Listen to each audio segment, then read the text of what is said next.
Hello बच्चों, कैसे हैं आप लोग। आज के लेक्चर में हम प्रैक्टिस 7.1 के कुछ रिमेनिंग क्वेश्चन बच गए थे, उसकी हम प्रैक्टिस कर लेंगे। ठीक है, तो ये मैंने क्वेश्चन 9 लिख रखा है आपके सामने।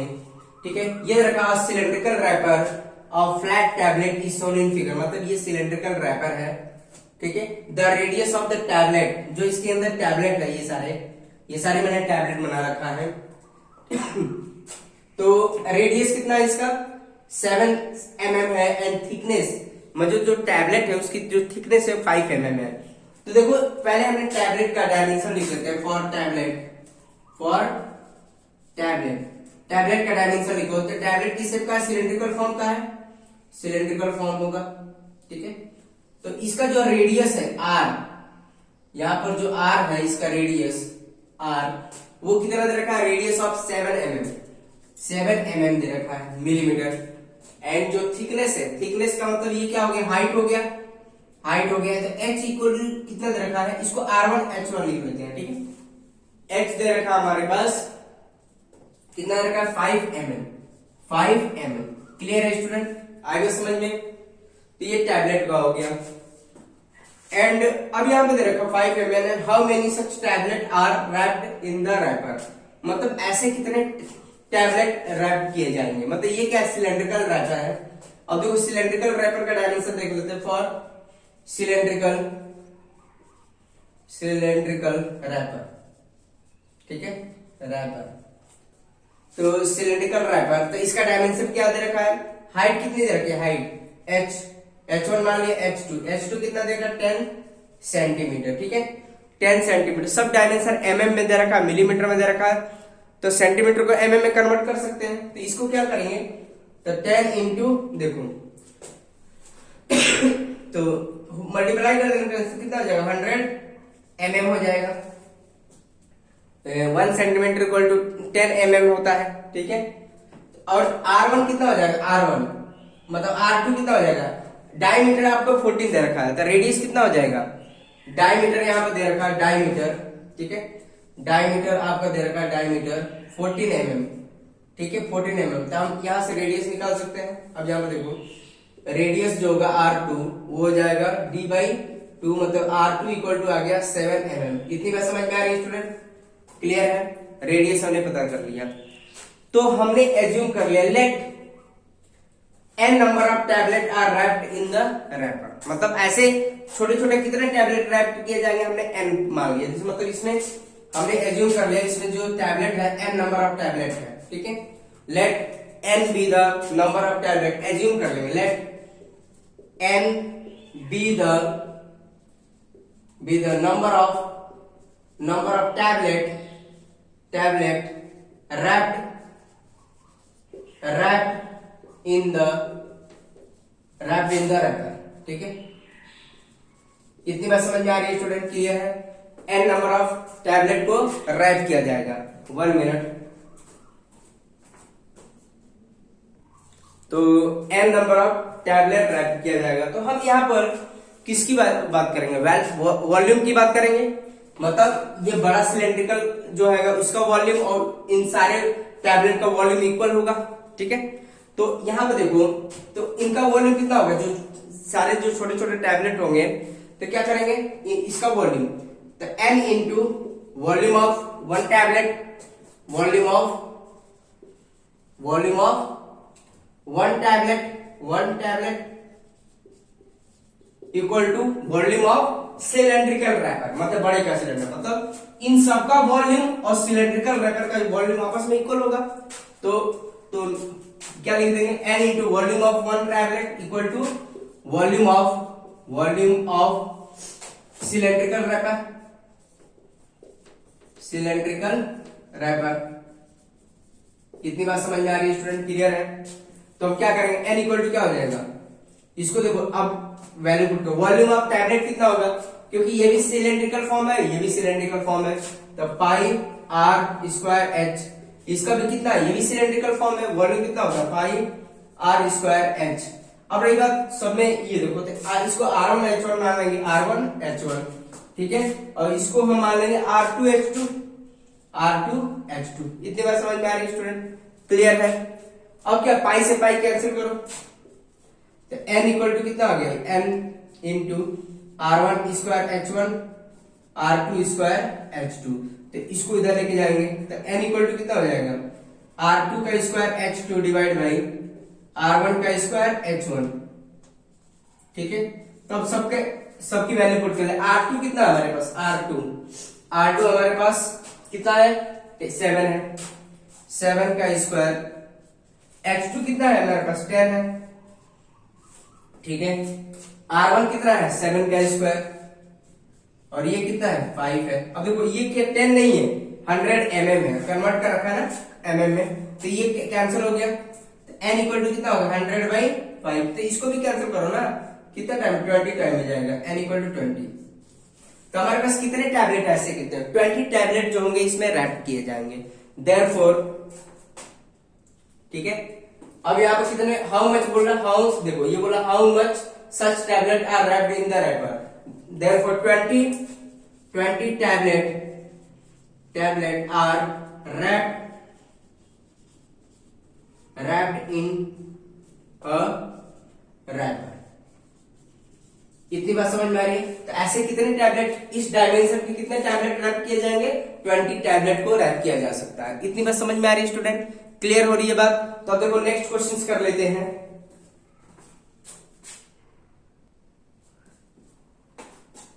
ये नेक्स्ट क्वेश्चन है आपके 11th क्वेश्चन है। 10th वाला क्वेश्चन मैंने प्रीवियस वीडियो में करा रखा है, ये 11th वाला क्वेश्चन से। ये देखो, फाइंड द सरफेस एरिया। ठीक है, इसका सरफेस एरिया का मतलब अगर पूरे को पेंट करना हो तो कितना पेंट रिक्वायर्ड होगा। And volume of beach ball, मतलब वॉल्यूम का मतलब अगर मान लो इसमें एयर फिल करना तो उसके इसमें वॉल्यूम निकालना पड़ेगा। Solving the figure. तो देखो एक डायग्राम बस दे रखा है और इसका डायमीटर दे रखा है। ठीक है, डायमीटर को किससे रिप्रेजेंट करते हैं, डी से, या स्मॉल डी या कैपिटल डी, 42 सेंटीमीटर। तो रेडियस कितना हो जाएगा, रेडियस जो आर होगा डायमीटर का हाफ हो जाएगा, तो रेडियस आ जाएगा 42 डिवाइड बाई 2। तो रेडियस हमारा कितना आ गया, आर इक्वल टू 21 सेंटीमीटर। इतनी बात समझ में आ रही है स्टूडेंट, क्लियर है। तो आर इक्वल टू आ गया 21 सेंटीमीटर। तो वॉल्यूम क्या होता है, 4/3 पाई आर का क्यूब, एंड सरफेस एरिया जो होता है 4 पाई आर स्क्वायर। तो जो भी है फाइंड आउट कर लेंगे, क्योंकि रेडियस तो हमने देख ही लिया, रेडियस कितना है। तो सरफेस एरिया कितना हो जाएगा, सरफेस एरिया, ठीक है, सरफेस एरिया, या चाहे सरफेस एरिया हो चाहे कर्व सरफेस एरिया हो, इसमें एक ही बात होती है। तो क्या होता है, 4 पाई आर स्क्वायर होता है। ठीक है, 4 पाई आर स्क्वायर। तो 4 पाई हमें नहीं दे रखा है, पाई हमें नहीं दे रखा, तो पाई को यही रखो पाई। और रेडियस कितना हो गया, 21 का स्क्वायर। तो ये कितना हो जाएगा, 4 पाई और 21 का स्क्वायर करेंगे क्या, 441 हो जाएगा। कितनी बात समझ में आई। तो अब यहाँ पे देखो इसको मल्टीप्लाई कर, लेकिन आपका आंसर ये नहीं होगा। देखो ये क्या, 441 इंटू 4, तो ये आ जाएगा आपका 4 6 हो जाएगा 7, तो 1764 सेंटीमीटर स्क्वायर। ठीक है, यही होगा, मल्टीप्लाई करके देख लिया हमने। ठीक है, तो जितना, बट यहाँ पाई भी तो आएगा, लेकिन आपका आंसर ही, अगर पाई की वैल्यू नहीं दे रखा है तो ये आंसर फाइनल होगा। क्लियर है स्टूडेंट। ठीक है, अगर पाई की वैल्यू नहीं गिवन है तो इसका आंसर आपका, ये आंसर परफेक्ट होगा। बट यहाँ पर जो आंसर दे रखा है आपका बैक साइड में, आप देखिएगा पॉइंट में दे रखा है, पॉइंट में दे रखा मतलब पाई की वैल्यू यूज करनी है, लेकिन यहाँ पे इन्होंने नहीं दे रखा है। तो आपके जो पेपर होंगे उसमें पाई की वैल्यू दिया होगा तो वही यूज करना होगा। ठीक है, अगर नहीं दिया हो तो यह अब तक आंसर फाइनल सही है। ठीक है, अगर दिया है तो यूज करना हो। तो अभी इसमें जो आपका बैक साइड में जो आंसर दे रखा है वहां पर पाई की वैल्यू हिसाब से, पाई की वैल्यू जो दे रखा है 3.14 दे रखा है, 3.14 दे रखा है। ठीक है, आएगा समझ में। तो ये आ जाएगा, तो 1764 और पाई की वैल्यू क्या यूज कर लेंगे, 3.14। ठीक है, सेंटीमीटर स्क्वायर। तो अब इसको मल्टीप्लाई कर लेते हैं, 5538.96 में आएगा। ठीक है, 96 ये सेंटीमीटर। अब मल्टीप्लाई करके देखिए स्टूडेंट, तो ये आपका आंसर आ जाएगा। ठीक है, 5538.96 सेंटीमीटर स्क्वायर। क्लियर है स्टूडेंट। तो ये सरफेस एरिया हो गया। ऐसी वॉल्यूम की बात कर लेंगे, वॉल्यूम कितना होगा, तो वॉल्यूम कितना होता है हमारे पास, वॉल्यूम होता है 4/3 पाई आर क्यूब। ठीक है, 4/3 पाई आर क्यूब। तो ये आ जाएगा आपका 4/3 पाई की वैल्यू क्या यूज करनी है, पाई की वैल्यू 3.14 आर कितना है, आर हमारे पास रेडियस कितना निकाला था 21 का क्यूब, 21 का क्यूब है। तो इसको हम क्या लिखेंगे 4/3 3.14 21 इंटू 21 इंटू 21। तो ये कितने टाइम में जाएगा 7 टाइम में। ये 28 3.14 इंटू 21 441, ठीक है। मल्टीप्लाई करोगे तो यही आएगा। अब इन सबको मल्टीप्लाई करोगे तो आपका आ जाएगा 387727, ठीक है। 3 अब मल्टीप्लाई करके दे 38772.72 सेंटीमीटर क्यूब आ जाएगा। आप मल्टीप्लाई करके देख लीजिए, इसको पहले इसको मल्टीप्लाई करिए फिर इसको इससे मल्टीप्लाई कर लेंगे, आई थिंक यही आंसर आएगा। आप मल्टीप्लाई करके देखिएगा, यहाँ पर पॉइंट है, ठीक है स्टूडेंट। 387772 centimetre cube. और जो वॉल्यूम होता है हमेशा क्यूब में होता है, ठीक है। और सरफेस एरिया जो होता है स्क्वायर में होता है, ठीक है। आए बस समझ में। तो कैलकुलेशन इसमें करना है आपको, इसमें तो आप ही को कैलकुलेट करना होगा, क्योंकि जितनी आप प्रैक्टिस करेंगे उतना ही आप परफेक्ट होंगे, ठीक है स्टूडेंट। आई बस समझ में आपको। नेक्स्ट क्वेश्चन देख लेते हैं हम। तो ये आपके क्वेश्चन एक्सरसाइज का 12th क्वेश्चन है 7.1 का। देखो स्टूडेंट बहुत आसान है ये भी। यह बस रखा shown in the figure the cylindrical glass, एक सिलेंड्रिकल ग्लास है, कंटेन द वाटर, मतलब इस सिलेंड्रिकल ग्लास, मतलब ये सिलेंड्रिकल ग्लास मतलब ऐसे ही ग्लास है, इसे ये क्या है वाटर से भरा पड़ा है, ठीक है, वाटर से भरा पड़ा है। अब मेटल स्फीयर ऑफ डायमीटर, एक मेटल स्फेरिकल शेप मैंने इसके अंदर पुट कर दिया, ठीक है। तो इसका जो डायमीटर है, इसका जो डायमीटर है हमारा 2 centimetre, emerge in it, find the volume of water. और जो वाटर है उसकी जो हाइट दे रखी है वो 30 सेंटीमीटर तक ही है वाटर, ठीक है।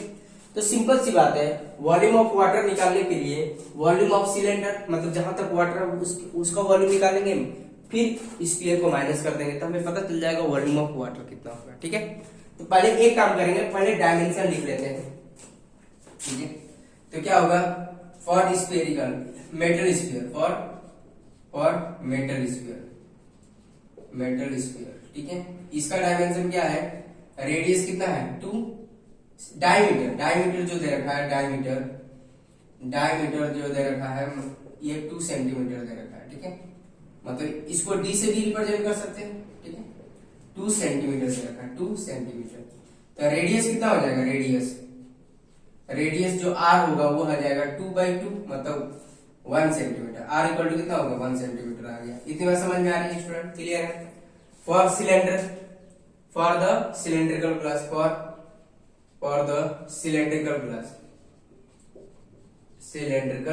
ग्लास, ठीक है। वाटर की हमें बात करना है, तो वाटर की मतलब हाइट उतना ही लेंगे जहां तक वाटर है। तो वाटर हाइट कितना हो जाएगा, height h 30 centimetre, and diameter दे रखा है, डायमीटर कितना दे रखा 14 सेंटीमीटर। रेडियस कितना हो जाएगा, डायमीटर का हाफ, मतलब रेडियस हो गया आपका ये h, R1 मान लो, ये R2 मान लो, ठीक है, आगे चल के यूज होगा। ये हो जाएगा 14/2, मतलब R2 इक्वल टू आ जाएगा 7 सेंटीमीटर, ठीक है। इतनी बात समझ में आ रही है स्टूडेंट। तो सारा डायमेंशन हमें पता चल गया, ठीक है। अब हमें वॉल्यूम ऑफ वाटर बताना है, तो वॉल्यूम ऑफ वाटर कितना हो जाएगा, वॉल्यूम ऑफ वाटर कितना होगा, देखो वॉल्यूम ऑफ वाटर के लिए volume of cylindrical glass minus volume of sphere करना पड़ेगा। तो volume of cylindrical glass minus volume of metal sphere, ठीक है। वॉल्यूम ऑफ मेटल स्फीयर,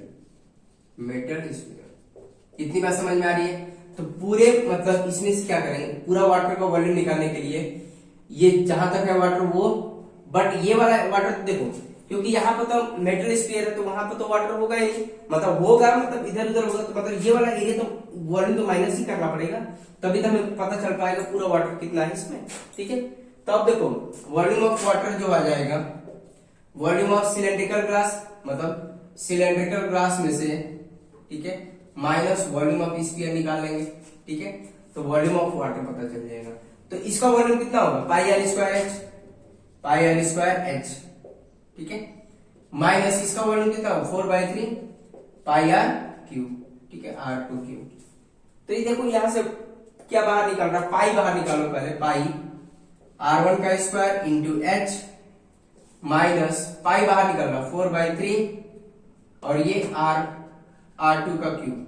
इतनी बात समझ में आ रही है स्टूडेंट, ये वॉल्यूम ऑफ वाटर है। तो अब यहाँ पे देखो पाई R1 कितना है, R1 हमारे पास सिलेंडर का यूज हो रहा है, ठीक है, सिलेंडर का। तो ये देखो सिलेंड्रिकल, देखो इसको हम R1 मान, इसको हम R2 मान लेते हैं, ठीक है, इसको R2 मान लेते हैं, इसको R1 मान लेते हैं, ठीक है, उल्टा कर लेते हैं क्योंकि फॉर्मूला मैंने ऐसे लिख दिया है, इसको R1 मान लिया है, इसको R2 मान लिया है। तो R1 इसको भी मान सकते हैं अपने मतलब सॉरी अपने बेसिस पे होता है किसको एज्यूम करना है आपको।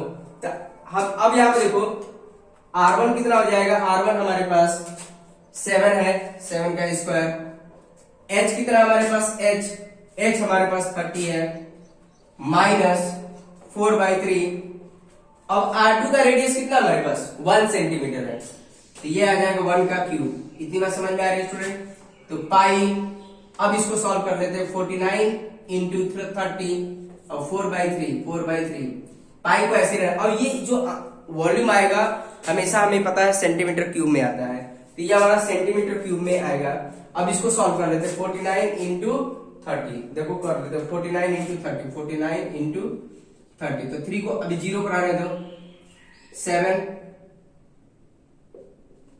ये आ जाएगा, आएगा समझ में, 0 आ जाएगा ठीक है।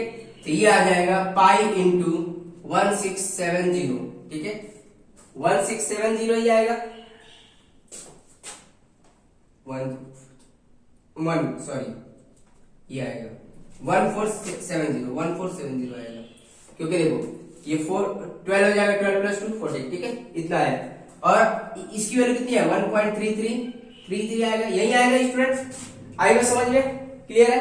तो अब इसमें से इसको माइनस कर लो 1.33, तो इसमें से इसको माइनस करेंगे तो 1.33, तो ये आ जाएगा आपका, इसमें देखो इसमें से इसको माइनस कर 1.33 तो कितना आ जाएगा आपका, ये आ जाएगा तुम्हारा 7 और ये आ जाएगा 6 पॉइंट, और यहाँ पर कितना आ जाएगा 918 आ जाएगा, फिर 641, तो 14 ये आ जाएगा फाइनली 1468.67 पाई सेंटीमीटर क्यूब, ये फाइनल आंसर आ गया। तो इसका फाइनल आंसर कितना है, वॉल्यूम ऑफ वाटर कितना आ जाएगा 1468.67 पाई सेंटीमीटर क्यूब, ये हमारा फाइनल आंसर आ जाएगा। आएगा समझ में स्टूडेंट, 1468.67 पाई सेंटीमीटर क्यूब, क्लियर है स्टूडेंट। तो ये आ गया, और वॉल्यूम जो हमारा होता है हमेशा सेंटीमीटर क्यूब में होता है स्टूडेंट, आएगा समझ में आपको। तो ठीक है स्टूडेंट, आप प्रैक्टिस करिए, नेक्स्ट क्लास में अब हम फ्रस्टम के बारे में पढ़ेंगे, फ्रस्टम ऑफ कोन के बारे में पढ़ेंगे, और जो भी आपके बुक के जो एग्जाम्पल होंगे उसको भी आप सॉल्व करिएगा, ठीक है स्टूडेंट। तो आज के लिए इतना ही, अब नेक्स्ट लेक्चर में हम बात करेंगे, नेक्स्ट लेक्चर में फ्रस्टम ऑफ कोन के बारे में बात करेंगे, ठीक है स्टूडेंट। Okay, thank you.